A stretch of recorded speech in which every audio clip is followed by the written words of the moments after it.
চার ছক্কার আইপিএলে এবার দেখা মিলল লো স্কোরিং থ্রিলারের। টেবিল টপার পাঞ্জাবের বিপক্ষে চোখে চোখ রেখে লড়াইটা করলো গুজরাট। আহমেদাবাদের মাঠে এদিন আসলে খেলাটা হয়েছে বোলারদের মাঝে, যেখানে আগে বল করতে নেমে গতির ঝড় তুলেছেন হোল্ডার আবাদারা, আর তাতে করে অল্পতেই থামে শ্রেয়াস আয়াররা। জবাবে এক চুলো ছাড় দেয়নি পাঞ্জাবের বোলাররা।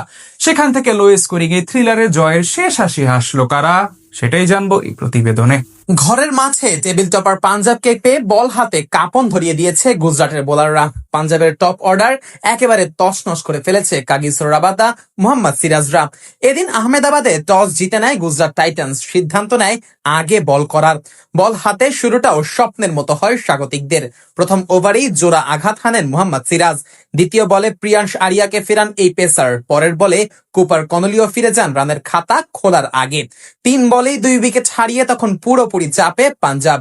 তবে সেখান থেকে ইনিংস মেরামতের কাজ শুরু করেন প্রভসিমরন সিং ও শ্রেয়াস আইয়ার। রান তুলছিলেন কিছুটা ধীর গতিতেই। যদিও পাওয়ার প্লের শেষ ওভারে গতির ঝড় তোলেন কাগিসো রাবাদা। ঘন্টায় প্রায় 152 কিলোমিটার গতির বলে ফেরান প্রভসিমরনকে।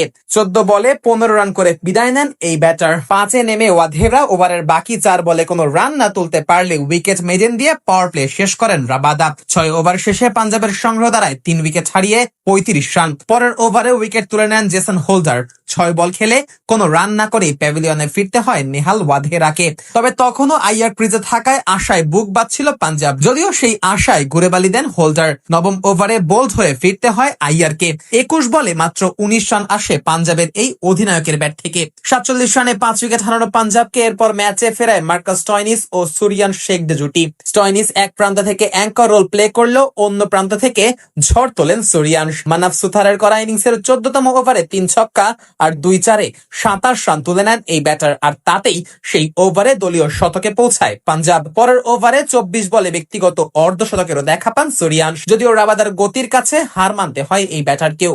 29 বলে 57 রান করে ফেরেন এই ব্যাটার। ইনিংসের 18তম ওভারে ফিরেছেন স্টয়নিস। 31 বলে 40 রান আসে অজি এই ব্যাটারের ব্যাট থেকে। পরের বলে বিদায় নেন জাভিয়ার বার্টলেটো। শেষ দিকে মার্কো ইয়ানসন 11 বলে 20 রানের ক্যামিও ইনিংস খেললে পাঞ্জাবের সংগ্রহ দাঁড়ায় 9 উইকেট হারিয়ে 163 রান। 164 রানের লক্ষ্যে ব্যাট করতে নেমে শুরুটা মন মতো পায়নি গুজরাট টাইটান্স। ইনিংসের দ্বিতীয় ওভারেই ফিরে যান গুজরাটের অধিনায়ক শুভমান গিল। আর্শদীপের বলে কনলিকে ক্যাচ তুলে দিয়ে বিদায় নেন এই ব্যাটার। এরপর সাই সুদর্শন ও জস বাটলার মিলে দলের রানের চাকা এগিয়ে নিতে থাকে। দুজনে মিলে পাওয়ার প্লেতে একের পর এক 4 ছক্কায় দলের রান নিয়ে যায় 58-তে। তবে নবম ওভারে ফিরে যান বাটলার। বিজয় কুমার বৈশাখের বলে শ্রেয়াস আইয়ারের হাতে ক্যাচ তুলে দিয়ে এই ব্যাটার বিদায় নেন 25 রান করে।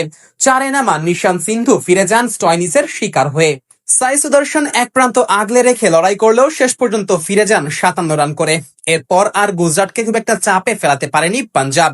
জয় নিশ্চিত করেই মাঠ ছাড়ে শুভমান গিলের দল।